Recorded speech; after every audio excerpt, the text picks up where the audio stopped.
আজকের ভিডিওতে আমি ভৌতবিজ্ঞান ও পরিবেশ সাতটা পাবলিকেশনের বই থেকে তোমাদের প্রথম অধ্যায় পরিবেশের জন্য ভাবনার যে সকল অনুশীলনীর প্রশ্নোত্তরগুলো আছে সেগুলো তোমাদেরকে সমাধান করে দেব। ফেসবুকের কমিউনিটিতে আমি একটা পোস্ট করেছিলাম, সেখানে ভৌতবিজ্ঞান বিষয়ের উপর সবথেকে বেশি ভোট পড়েছে। এই জন্য এটি দিয়েই আমি 2024 সালের ভিডিও তোমাদের জন্য শুরু করছি। তোমরা যদি অন্য কোনো পাবলিকেশনের বই পড়ে থাকো তাহলে আমাকে ডেসক্রিপশনে দেওয়া হোয়াটসঅ্যাপ নম্বরে পাঠাতে পারো, ঠিক আছে? তাহলে আজকের ভিডিওটি শুরু করা যাক।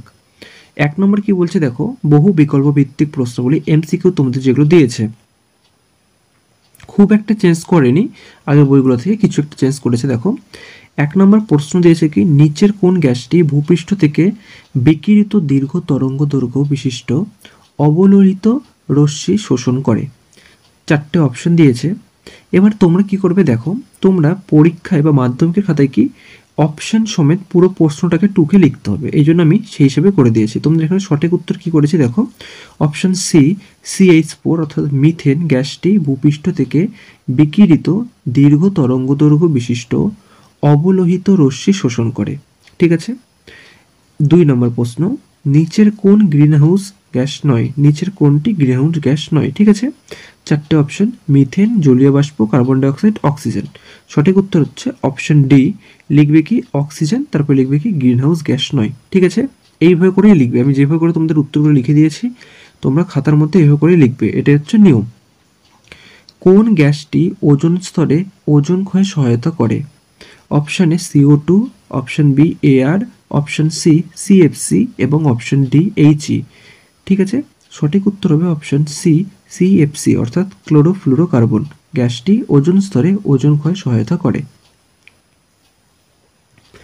4 নম্বর প্রশ্ন, কোন গ্যাসটি ওজোন স্তরে ওজোন ক্ষয়ে সহায়তা করে না? 4টে option, NO, NO2, CFC, CO2। প্রশ্নটা তোমাদের মাধ্যমিক 2020 সালে এসেছিল। সঠিক উত্তর হবে অপশন ডি CO2 গ্যাসটি ওজোন স্তরে ওজোন ক্ষয়ে সহায়তা করে না। 5 নম্বর প্রশ্ন, বায়োগ্যাসের প্রধান উপাদান কি? বা প্রধান উপাদান বলেছে। Option A methane, option B hydrogen, option C oxygen এবং অপশন ডি অ্যাসিটিলিন। সঠিক উত্তর হবে বায়োগ্যাসের প্রধান উপাদান অপশন এ মিথেন, ঠিক আছে? মিথেনে মানে 80% তোমাদের এখানে মিথেন থাকছে। মিথেন কত পার্সেন্ট? মিথেন তোমাদের থাকছে 80%ই থাকছে, ঠিক আছে? এবার আসছি 6 নম্বর প্রশ্ন। 6 নম্বর প্রশ্ন কি বলছে দেখো, কোনটি জীবাশ্ম জ্বালানি নয়? কয়লা, ডিজেল, সৌরশক্তি, পেট্রোল। জীবাশ্ম জ্বালানি নয় হচ্ছে সৌরশক্তি, কারণ আমরা সূর্য আলো থেকে পাচ্ছি। বাদ বাকি কয়লা, ডিজেল, পেট্রোল এগুলো সবই হচ্ছে মাটির তলা থেকে পাচ্ছি, এই জন্য এগুলো কি জীবাশ্ম জ্বালানি, ঠিক আছে? তাহলে উত্তর লিখবে কি অপশন সি সৌরশক্তি জীবাশ্ম জ্বালানি নয়। 7 নম্বর প্রশ্ন, গ্রিনহাউস গ্যাস হিসাবে পৃথিবীর উষ্ণতা বৃদ্ধির জন্য বেশি দায়ী কে? তোমাকে এখানে দিয়েছে কি NO2, CH4, CO2, H2O বাষ্প, ঠিক আছে? তার মধ্যে সব থেকে যদি বেশি দায়ী হচ্ছে সেটা হচ্ছে আমাদের CO2, ঠিক আছে? অর্থাৎ কার্বন ডাইঅক্সাইড পৃথিবীর উষ্ণতা বৃদ্ধির জন্য।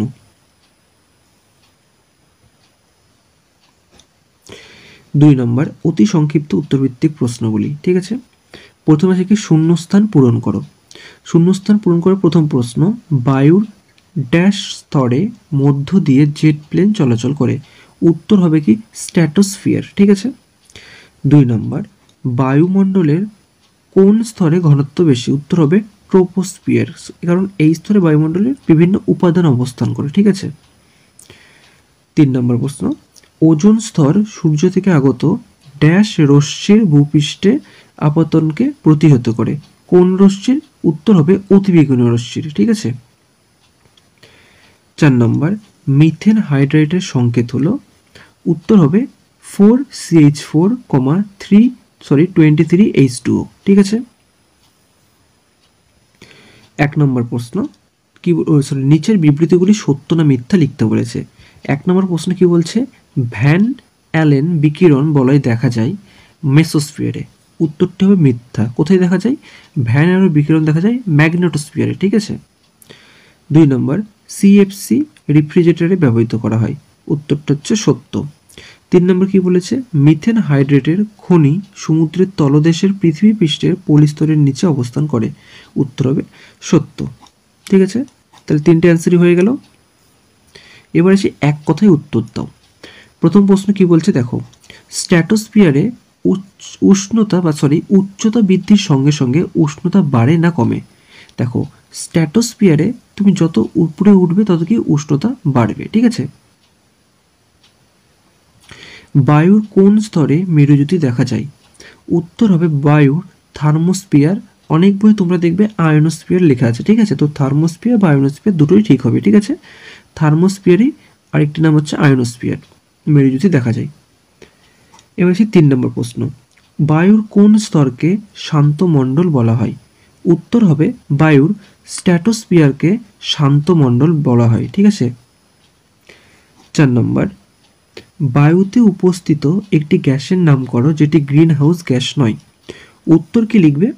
এইভাবে লিখবে যে বায়ুতে উপস্থিত গ্রিন হাউস গ্যাস নয় এমন একটি গ্যাস হলো অক্সিজেন।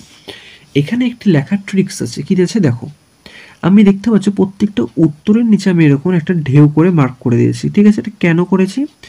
মাধ্যমিকের খাতায় তোমাদেরকে উত্তরগুলোকে এভাবে হাইলাইট করে দিতে হবে শর্ট, ঠিক আছে। যেহেতু তুমি প্রশ্নটা টুকে লিখবে যেন উত্তরগুলোকে হাইলাইট করে দেবে, এতে একটা ইমপ্রেশন বাড়বে, ঠিক আছে, এবং টিচারদের খাতাটা দেখতে সুবিধা হয়। জ্বালানির তাপন মূল্যের একক লিখো। জ্বালানির তাপন মূল্যের একক হলো এসআই থেকে জুল পার কেজি, ঠিক আছে। 6 নম্বর প্রশ্ন, বায়োগ্যাসের একটি ব্যবহার উল্লেখ করো। বায়োগ্যাসের একটি ব্যবহার হলো জ্বালানি রূপে রান্নার কাজে। 7 নম্বর, কাঠকয়লা, পেট্রোল ও ইথানলের মধ্যে কোনটি জীবাশ্ম জ্বালানি? মাধ্যমিক 2018তে প্রশ্নটা এসেছিল। উত্তর হবে পেট্রোল জীবাশ্ম জ্বালানি। 9 নম্বর, কয়লার একটি নমুনার তাপন মূল্য 30,000 কিলো জুল কেজি বলতে কি বোঝো? উত্তর লিখবে কি, কয়লার নমুনা তাপন মূল্য, এটা একটা কালিতে তুমি হাইলাইট করলে, তারপরে লিখবে কি 1 কেজি কয়লার নমুনাকে সম্পূর্ণরূপে দহন করলে 30,000 কিলো জুল পার কেজি তাপ উৎপন্ন করে। 8 নম্বর, এইখানে দেখো তোমাদের বইয়ের সাথে আমি লেখার সময় একটু এখানে ভুল করে দিয়েছিলাম, 7-এর পরে তুমি 9 করেছি তারপরে 8, ঠিক আছে। 7-এর পরে প্রথমে 8 আছে তোমাদের বই, তারপরে 9 আছে, যেহেতু আমি ভুল করে লিখে ফেলেছিলাম এই জন্য আমি আর কাটিনি, ঠিক আছে। 8 নম্বর কি বলছে, একটি বায়োফুয়েলের নাম লিখো। একটি বায়োফুয়েলের নাম হলো বায়োডিজেল। 10 নম্বর কি বলছে, স্থিতিশীল বৃদ্ধি ও উন্নয়নের জন্য বায়ুশক্তির ব্যবহার করা যায় কেন? স্থিতিশীল বৃদ্ধি ও উন্নয়নের জন্য বায়ুশক্তির ব্যবহার, বায়ুশক্তিকে কাজে লাগিয়ে উইন্ড মিলে টারবাইন ঘুরিয়ে বিদ্যুৎ উৎপাদন করা হয়।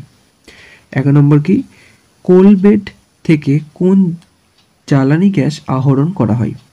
উত্তর হবে কোলবেট থেকে মিথেন জ্বালানি গ্যাস আহরণ করা হয়।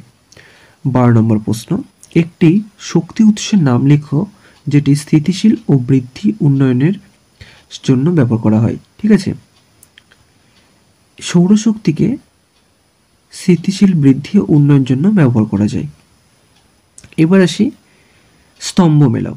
স্তম্ভ মেলাও, আমি এখানে তোমাদের ডাইরেক্ট উত্তরটা করে দিয়েছি। বাম স্তম্ভে দেখবে মেরুজ্যোতি, গ্রিনহাউস জ্বালানি, জীবাশ্ম জ্বালানি, ভূতাপ লেখা আছে, এবং ডান দিকে কিছু লেখা আছে, সেগুলো আমি ডান দিকে দেখো। মেরুজ্যোতি কোথায় দেখা যায়? থার্মোস্ফিয়ারে দেখা যায়, কিছুক্ষণ আগেই বললাম। তো এটা মেরুজ্যোতি সমান সমান থার্মোস্ফিয়ার, ঠিক আছে। গ্রিন হাউস জ্বালানি কি? গ্রিন হাউস জ্বালানি হচ্ছে গ্লোবাল ওয়ার্মিং ঘটে, ঠিক আছে। জীবাশ্ম জ্বালানির ক্ষেত্রে কি হচ্ছে, গ্যাসোলিন বা পেট্রোলকে জীবাশ্ম জ্বালানি বলছে। ভূতাপের ক্ষেত্রে তোমাদের বইয়ে অপশনটা ভুল দেওয়া আছে, ভূতাপকে কি বলছে, অপুনর্ভব শক্তি। এবার দেখো অপুনর্ভব শক্তি কোনগুলো, যেসব শক্তিকে তুমি ব্যবহার করে পুনরায় সৃষ্টি করতে পারবে না, ঠিক আছে, মানে নিঃশেষ হয়ে যাবে, সেসবগুলোকে অপুনর্ভব শক্তি বলে, যেমন কয়লা, খনিজ তেল, পেট্রোল, ডিজেল এইগুলো।